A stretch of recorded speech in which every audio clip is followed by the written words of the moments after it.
And it's a good afternoon, ladies and gentlemen, from Lagos, from Nigeria, in the diaspora. Some listen to us in the US. I have had messages. Some listen to us all over the world. Welcome to forgive me. Welcome to Borderlines, the only show that takes you beyond borders. Right. As I told you guys earlier in my first show, we have two special guests today.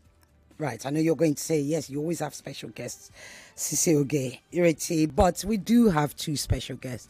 They are both individually going to be talking about topics that I've been wanting to explore, and we haven't had the right people to explore them. Okay? So, my first topic is on ECOWAS. Let me tell you about my guest. My guest is Paul Ejime. Paul is an author, journalist, and former war correspondent. He has been involved in governance communications in the last decade, including election observation projects. Paul has observed elections in many African states. You can see why we have to have him here. He has written and published several works, such as, you should write this one down, A Decade of ECOWAS Electoral Assistance in West Africa. I'm going to ask him about that book. And another one, which you should write down, is How ECONEC, which is ECOWAS Network of Electoral Commissions, supports credible elections in West Africa. In August 2023, Paul was amongst the distinguished recipients of the West Africa Icon Award for his contributions to human development. Do you see, when I say we get special guests, I know, you know we do. We get them from all over the world. And Paul is one of our special guests. Paul, welcome to Borderlines. I can't hear you, unfortunately. Thank you, Ireti. There you are. Thank you for having me. It is my absolute pleasure. Thank you. Thank you for having me, Ireti. Where are you joining us from? Yes, okay. Where are you joining us from? I'm from Abuja. From Abuja. The land of ECOWAS. The nation's capital. The land of ECOWAS. All right? Because every ECOWAS thing, that's where it happens these days. All right. In Abuja. Yes. That's where you... Yes. Yes. Right. Yes. Let me check with our technical. Guys are in Lagos. Yes. Eating everything, Agbado, and all that. Indeed. Yes. Indeed. I'm going to be asking, I know our technical people are listening. We seem to have a voice delay. Can you see if you can fix that? I don't know if it's from Paul's side or our side. Can you please look into that? Right. So, ECOWAS. Listeners, as you know, and if you don't know, stop calling. This is not the time for you to call. This is Borderlines. ECOWAS was founded in 1975, as you should all know by now, through the Treaty of Lagos, with the primary goal of promoting economic integration and regional stability. ECOWAS has 15 member nations. Yeah, don't say had. For now, we're still talking about the history. ECOWAS has 15 member nations. Okay? Now, let me take you back to 2020. We had a coup in Mali. We had a coup in Burkina Faso. We then had another coup in Niger in 2023. The current leader of ECOWAS is our own president, President Bola Ahmed Tinubu. President Tinubu then gives an ultimatum and says these countries must return back to military rule. Now the country said, no, we're not doing it. He gave an ultimatum. At one point, there was fear in the country that President Tinubu was going to be sending in, be sending in the army. But thankfully, that didn't happen. So these countries said, no, we're not going to be doing that. We're not going back. So what did they do? They said, we're leaving ECOWAS. Why did they say that? They said because they believe that ECOWAS is too Western leaning. Imperialism. They said they don't want it anymore. So what do? They start to lean towards Russia. I'm going to be asking Paul. Are these people swapping one imperialist for another?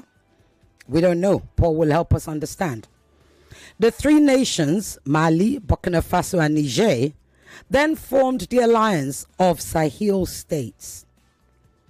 The inaugural summit of the AES, which is what it's called in short, okay, they're trying to fix it, so I'll continue to give you an info or to actually let you into where we are. So, as I was saying, the summit of the AES saw military heads emphasize principles of territorial and popular sovereignty, solidifying their shared vision through a new treaty. Because they gave their notice to leave, notice to vacate ECOWAS. That notice is actually, I think it's a year from when they give notice, which runs out in January 2025. About 10 days or so, 2 weeks ago, there was an ECOWAS meeting in Abuja, which is why I said to Paul, everything to do with ECOWAS always happens in Abuja. And it was concluded that if these three rebels want to go, let them go. However, in between all of that, you have the president of Senegal, who has been trying to mediate and get the family back together. He hasn't completed, I can't say he hasn't succeeded, but he doesn't seem to have completed his mediation yet.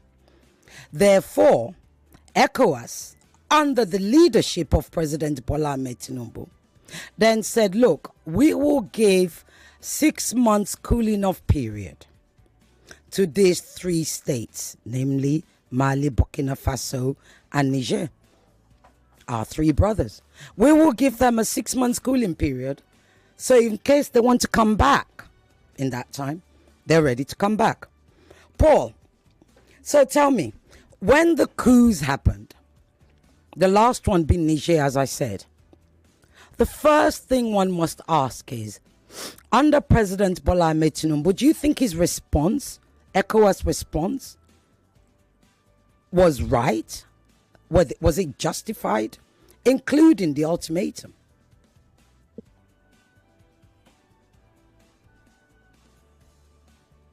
Thank you, Ireti, and I hope you can hear me, and that the technology will be kind to us. Usually, ECOWAS, which I have followed, both as a journalist, I have worked in there, and then I'm now retired from it, so I know a bit about what is happening. I think there was some missteps in the way that ECOWAS leaders handled the Niger being the last coup that you mentioned. There had been one in fact, two in Mali, one in Guinea, and then before Burkina Faso, and then Niger. Usually what happens is that there is, because these are not the first coups in ECOWAS, if you remember. Actually, ECOWAS is coming from the position of coups, military leaders now going to democratic governance. So you will say that they would have had the immunity to know how to handle this situation. Indeed. But you know, political leaders have their own agenda. So they did mismanage it, and that is a mistake if they will admit it. By coming too hard, I think one can understand their feeling that if you do not stop these coups, very soon all the ECOWAS members will become governed by the military. So they came too hard, using like sledgehammer. The sanctions were too hard, particularly the one by Nigeria or Niger, cutting off electricity supply, which is not part of ECOWAS protocol anyway. And then the other one was that ECOWAS had what you call no-fly zone. You know, so they were saying that nobody can move in those areas. Usually that is not in practice, because you leave a window of opportunity for them to negotiate, to talk with the coup leaders, know why they have organized the coup, and then how you can bring them back to the fold. Like a father, that you do to an errant child or errant children. You don't use capital punishment or use a sledgehammer on them. You have to use strategy. We call it carrot and stick. Try to persuade, and then if persuasion doesn't work, then that is when you can now tighten the noose. But what happened was that the ECOWAS leaders jumped into the fray, and then were becoming too hard, and that is not to justify the action of these military officers. Military coup is an aberration. Nobody accepts this in this modern era. But they also mention certain things, which you mentioned there. They are saying that ECOWAS is being teleguided.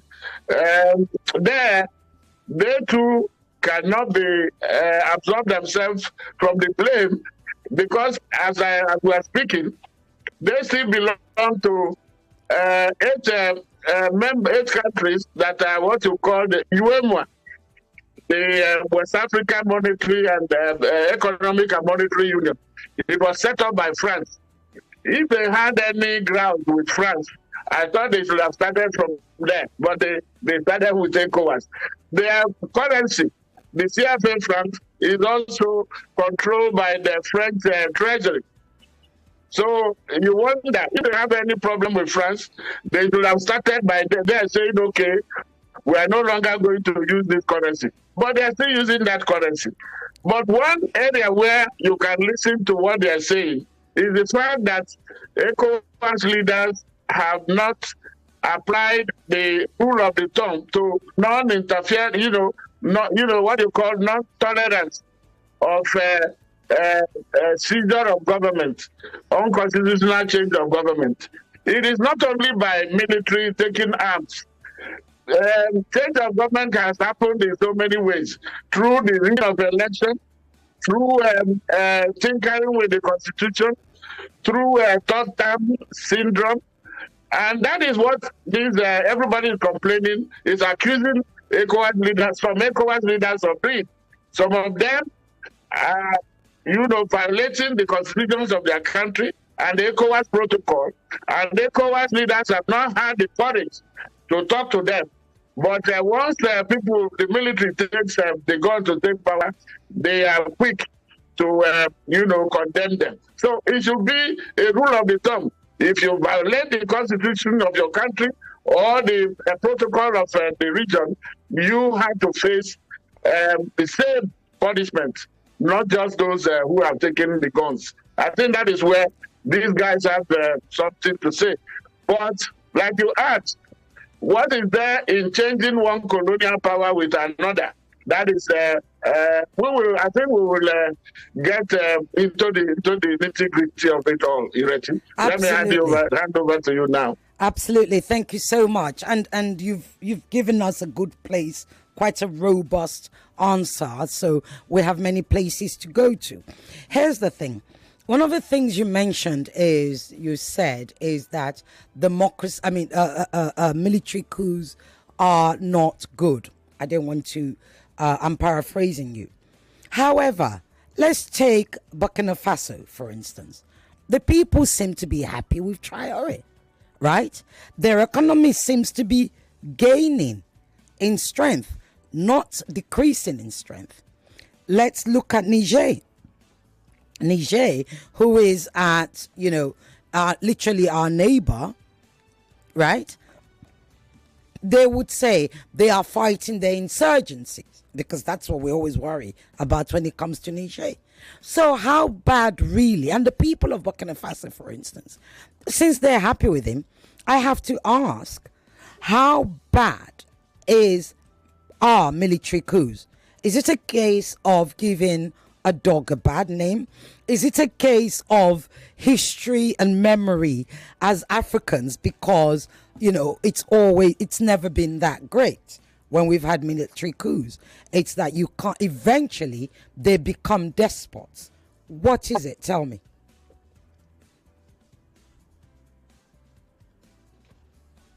Thank you. Well, let's put it in context. We have seen military taking over from military, coup within a coup. And the military is not wired to govern.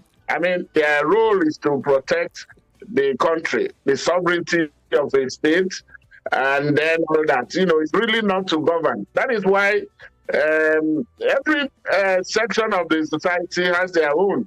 Politicians have their role, lawyers have their role, medical doctors. You as a journalist, you have your role. Once you now, and that everybody has to stay in their lane. But when you now leave your lane to go to another lane, that is where you have the problem. So what has happened is that before these schools, you will notice that there have been, mass protests on the streets. But the rulers will also use the military to come down heavy against the civilians. So it is only the people with the weapons that can remove the military, the civilians. And that is why it appears that the military now, that is why they have an edge over everybody. Otherwise, I can tell you that in 2014, the President Blaise Compaoré of Burkina Faso that you cited was driven away. He was a military man that transmitted into civilians. But about 2 million Burkinabes came on the streets and said enough was enough. And that was how he left. He's now in exile in Côte d'Ivoire. Okay? So if the changes, the revolution, you remember we have had the Arab Spring. If the revolution is done in a way that you do not involve the military, it might be acceptable. It is this idea of having the military take over and then they begin to run their own program. For instance, the man in Assimi Goïta in Mali, he is now spending more than 4 years in power. He's not been elected, and then there is no progress. You talked about insecurity. They have not made so much progress in restoring security in their countries, I can tell you. The insurgents, the Al-Qaeda, and then the Islamists, they are still killing them in numbers, killing civilians and military. So it has not ended. And the man, you talked about this, what do you call it? Oh, rather unfortunate. We seem to have frozen. The network has frozen for a moment. Hopefully, we'll be able to get Paul back any moment. Thank you. Our technical team are trying to do it, as you've heard him. Is he back? Paul, are you there? Okay. Can you hear me, Paul? Ireti, yes, go ahead. There was a break in yes. There was break in transmission. Indeed. Okay. But you sound better what now. I was saying There's no is delay that, now. What they are enjoying, yes, I said there is a what you call period of grace or honeymoon that these people will enjoy. But after that, they will come to reality when they will no longer, the people will be asking questions, the population. Remember, they are not elected.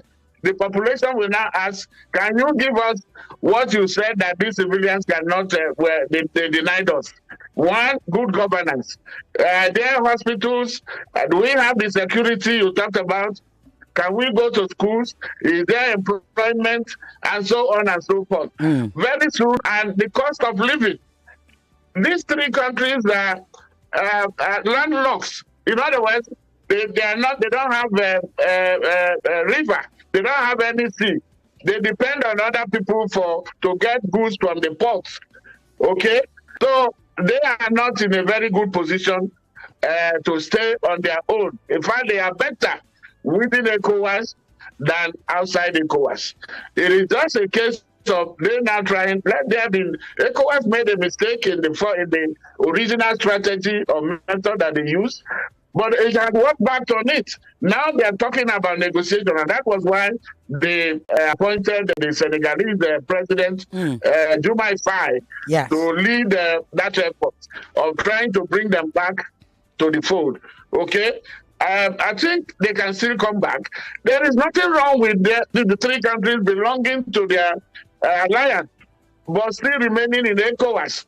Because there are associations like that, like UEMA that I told you. UEMA is 8 countries, Francophone countries, that are members of ECOWAS. There is Mano River Union. Mano River Union is 5 countries that are, also members of ECOWAS. There is what you call the zone of prosperity. Some many countries that are also all members of ECOWAS. So if they can pursue those whatever agenda, but still be member, because it pays them more, they will lose more than the rest of ECOWAS. For instance, I can tell you, while they say they are going to get their own passports, in fact, they have awarded Burkina Faso, for instance, awarded contract to a Chinese company to print their new passports. Now, a day or so before ECOWAS summit, they now said that in that passport, they said they were removing the logo of ECOWAS. In other words, that they are no longer members. But a few days before the summit, they now said, okay, that they will allow ECOWAS citizens to move freely within their own countries. Because they know that if they left ECOWAS, ECOWAS has this visa-free movement. It allows citizens of member countries to go into another one to reside from 90 days or more.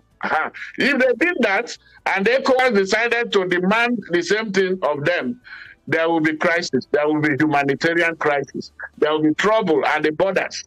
So, yes, they have made their point, and now it also behoves ECOWAS leaders to look at those things that these countries are talking about. They are not the only ones, but it is not. Look at the elections that happened in some countries now. Liberia, presidential election.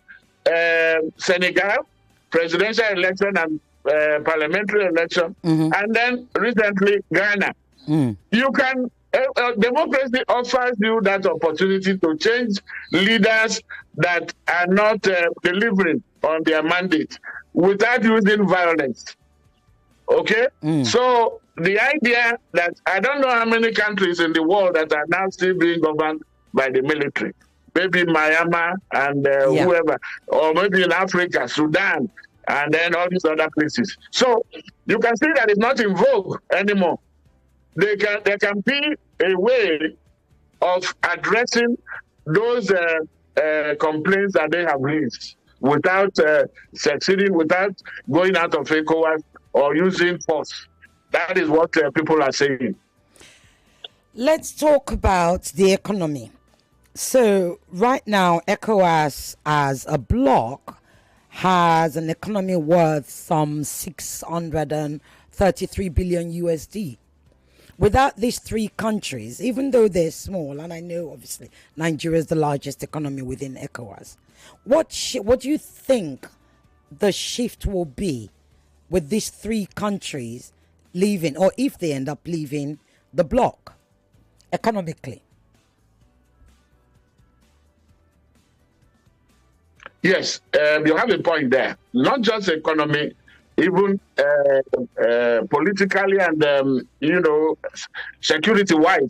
I've already mentioned that this country, in the Sahel, after the death of Gaddafi of Libya, NATO countries,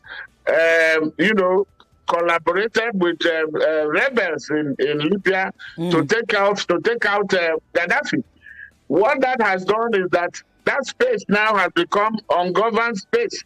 That is why you have all these armed groups coalescing in that place. They are now using that place as the epicenter from where they are now launching attacks on both Mali, Burkina Faso, Guinea, and who else? What is the other country? There is Guinea Niger, and Burkina Faso, and others. So Niger, Niger, and Niger. So this is why that has happened, and we have a point. They have also they have a problem. France, let's face it, has not covered itself in glory in the way it's been managing, depending on the economy of its former colonies. Okay, because they deposit their resources, their money in the French treasury, and when they come to take it, they are taking the money even as a loan based on interest, and they have a limit of which they take. But that is based on and they have France. France has a military bases around. That is why these countries. Oh dear, we seem to have encountered another technical junction or gremlins, as I would normally. Paul, are you back? I think he's back. Yes. Paul, can you hear me? Yes, I can. Go ahead. Well, I hope technology can allow us to. Yeah, no, I'm enjoying it, and I think my listeners are enjoying it. Go ahead. Okay. So, France, like I said, has not covered itself in glory the way it's been relating with these former colonies. Because it depends on them. Their resources, the French companies are exploiting. For instance, uranium is found in Niger. But French companies will exploit and explode it and use it to power energy in France. Whereas 80% of Niger citizens do not have electricity supply. Okay? So when the citizens complain against France, I think they have a point. That is why it is that lack of that deficit of electricity. That is why Niger depends on Nigeria for electricity. When in fact the uranium that God has given them, another country is exploiting it and making a hell of money that is not benefiting the Nigerians. But it is not ECOWAS they're doing. This is the kind of agreement that their leaders at independence signed with France. They call it continuation of colonization. To the point that some of them are even still paying France for the buildings that France constructed in their countries, like parliament or the presidency. And France makes a hell of money, more than 500 billion a year from these countries. Okay? And so if the citizens are complaining against France, then they have a point. But you should not transfer that aggression to ECOWAS. But let me interrupt you there. These three countries, let me interrupt you there. Yes. Whilst you're correct that they shouldn't transfer that aggression, that frustration to ECOWAS, ECOWAS in itself, as a bloc, as a body, as a brotherly collective, doesn't appear to actually have stepped in to help free them from the shackles of France. In actual fact, arguably, ECOWAS, part of the countries that ECOWAS seem to be leaning towards, which is what the three countries were complaining about, is the very same France that has held them in prison for so long. So what is the question is, what most people tend to ask is, okay, these three countries are leaving ECOWAS. When they were leaving, when they said they would be leaving, when their people was asked, will you miss ECOWAS? It was a vox pops. People were interviewed on the streets. Will you miss ECOWAS? Do you think your country should leave? And they were like, well, what's the point? And it is a good question. What is the point? What is the point if your brother is going to be held in shackles by a foreign nation, and not only are you able to help free them of that shackle, yes, Nigeria is giving light to Niger, instead of actually stepping in and saying, France, you need to give, the network has gone again. This is going to be interesting. I'm not sure if you can hear me, but listeners, I'm not sure if Paul can hear me. But my question is, it's all very well that Nigeria continues to give light to Niger, but that's not good. We all know that. You shouldn't give people fish. You teach them how to fish. So where was Nigeria, and what was Nigeria doing, or ECOWAS doing, to actually say and come as a mediator to facilitate that France must actually give Niger light, for instance? So of what use is ECOWAS in that way? Okay. Every association or every organization, you have your protocol. You mentioned the Treaty of Lagos. Yeah. That is what is governing. That is governing the organization, and there you do not even have a provision for you to go and begin to police the borders of your neighbor unless they ask you to do so. ECOWAS has only intervened in Liberia and Sierra Leone because the countries there had asked that ECOWAS will do. And ECOWAS is not a police man. And beyond this, what is binding ECOWAS together, countries still have, as sovereign nations, they can still enter into agreement with other countries. Okay? And ECOWAS cannot stop them. ECOWAS protocol does not stop them from entering. And if they are now having problem with that kind of treaty or agreement, and they do not report to ECOWAS, ECOWAS cannot just on its own march with soldiers to go and liberate. No, but ECOWAS is not a liberation movement or association. But should it then be moving towards the same oppressor? But I can tell you that these countries on their own,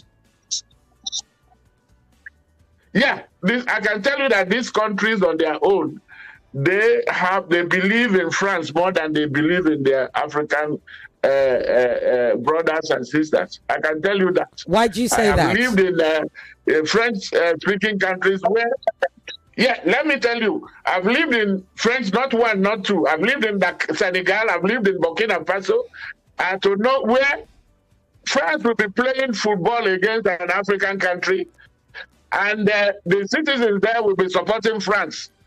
Okay? That is how it is, because you are laughing. But that is what happens. Their leaders, they believe that Paris is their second home. Okay? Some of them are married. They marry French wives. There is nothing you can do about it. So when you now begin to reap the reward of that kind of selfish something, or not being, in fact, some people say that they are not independent based on the way that France has been handling them. That they are not, France is like you are giving somebody, this is Christmas now, and Ireti give me a goat, and he's holding on to the leash, does not release the goat. You are holding the rope, and they say, Paul, take a goat. Then you are holding the rope of the goat. You have not given me the goat.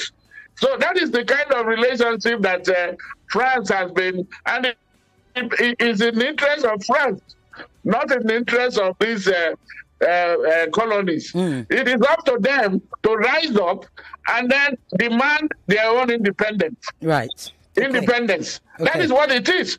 Okay. For instance, in Anglophone countries, the English are not, Britain is not too much worried about, that is why in countries like Nigeria, Ghana, Gambia, Sierra Leone, they are not as, and if you notice where this anti-French something is happening, it's in the former French colonies. Indeed. You know, to tell you that there is something wrong from the colonization era to now, so that they need to address.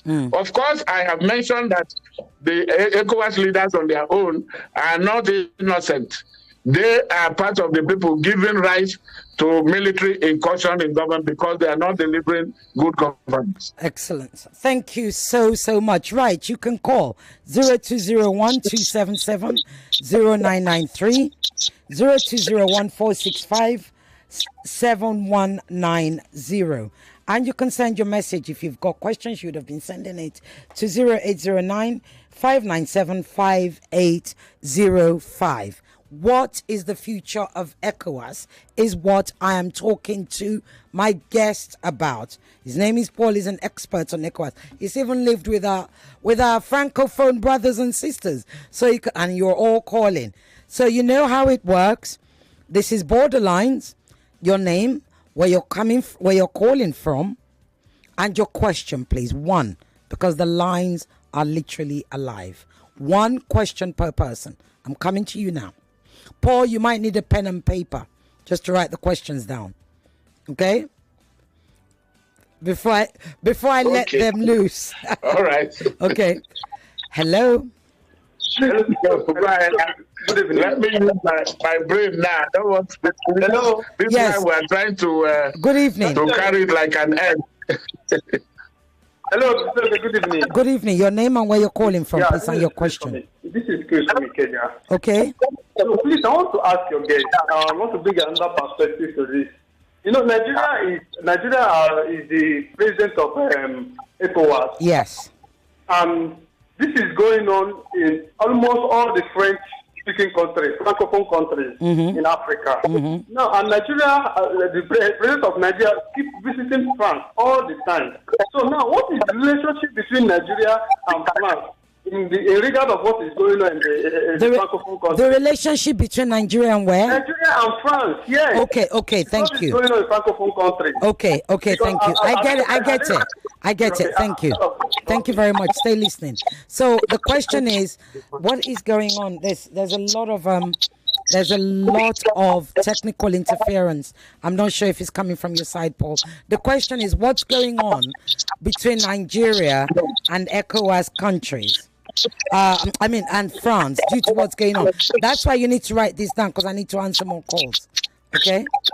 There's a lot of, yeah. Okay. Hello? All right. Yes. Go ahead. I can hear you. Go ahead, please. Hello? Okay, we seem to be having some sort of interference going on. Hello? I'm getting feedback. Hello? Hello? Hello? Yes, good afternoon. Good afternoon. What's your name and where you're calling from and your My name is question, Joseph. please? I'm coming from Lagos here. Okay. Okay, I just want to make an observation. Your guest in the studio, I think he was saying that ECOWAS business made a mistake in some of the decisions they took. I want him to be very specific. He should just say the ECOWAS president, Tinubu, made a mistake by taking some decisions. Okay. So I want it to be straight. Not but I said that in my introduction. No, why? I'm talking about your guest. Yeah, but why do you need him to say what I've already said in my introduction? To make it clear that it was Tinubu that made that error. Okay. All right. Thank you. You heard that. I'm going to answer another one. We don't seem to have a very good line. There's a lot of interference. When you call, please speak slowly and bear with me. Hello? Yeah, Chief Ambassador, good evening. Good evening, Chief Mister. Yeah, this is Chris from... Okay, go ahead, Chris. I heard him mention the election in Senegal, Liberia, Ghana, and I think Sierra Leone. But he didn't mention the one that happened in Nigeria. And what did the ECOWAS people do about that election? Okay, good question. Thank you. You didn't mention the Nigerian elections. What did ECOWAS do about that election, which was highly contested? So you've written there. Let me just answer a few more questions and I'll give you a few minutes to respond. The last one and I'll give you a few minutes to respond. Hello? Hello, good evening, madam. I need you to turn your radio down, please. You're in a noisy place. Yes. Okay, can you hear me now? Yes, much better. Yeah, please, I want to ask your guest. It's so loud where you are. Yeah. Okay, can you hear me now? Yes, I can. Yeah. Okay. I want to ask your guest, like now Nigeria, insecurity, the economy is down, people are crying, shouting, no food, everything is down. Then students are complaining. So what can ECOWAS do? Because this type of thing is what causes coup. Okay. If you look at the jail, this type of thing. So what can ECOWAS do to rescue a country like Nigeria now? Because people are crying. There's no food. Thank you. Thank you. I get it. Thank you very much. Right. Well, that's an interesting question, Paul. What he's saying is, given that the Nigerian people are complaining and the state of the country or the state of the nation, the economy is almost ripe. It's the kind of state that actually gives birth to coups. What can ECOWAS do about that, if anything at all? So I'm going to give you, how many questions do you have there? 4 questions. I'm going to give you 1 minute each. The lines are still going.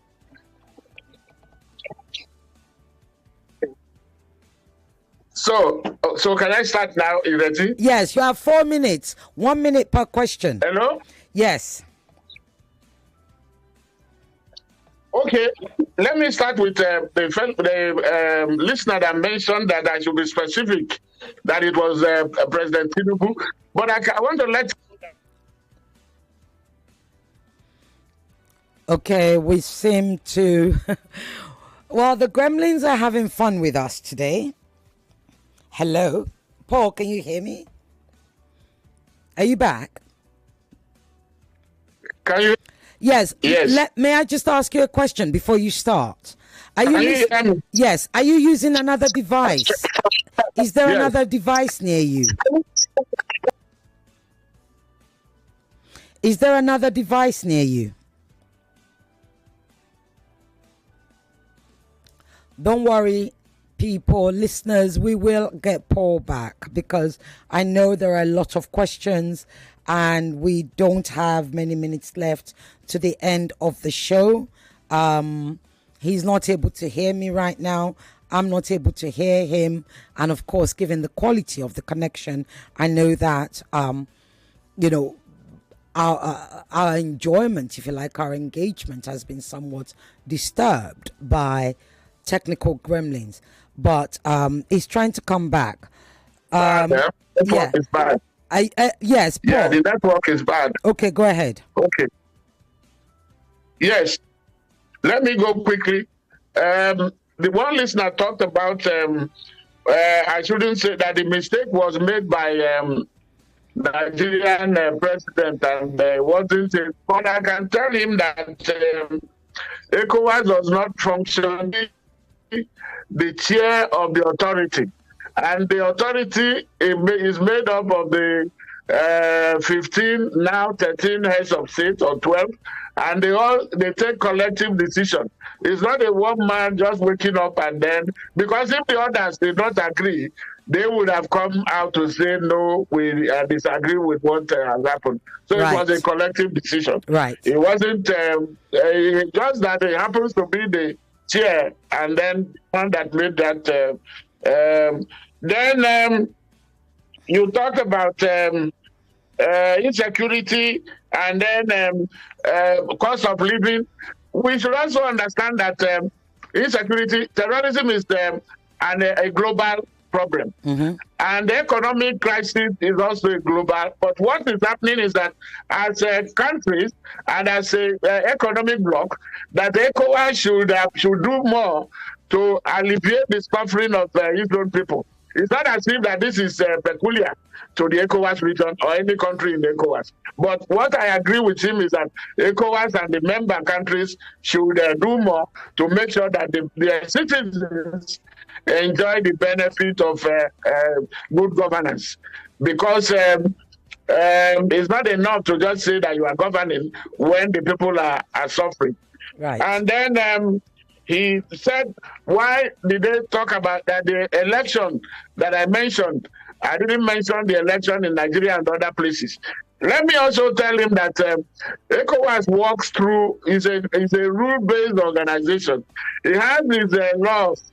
It cannot interfere in the internal affairs of countries unless where it threatens the peace and security of the region. That is why when they went to Liberia, they went to Sierra Leone, it was because the situations there threatened the existence of those countries. So, but there are things they can do as a collective to make sure peer review, for instance.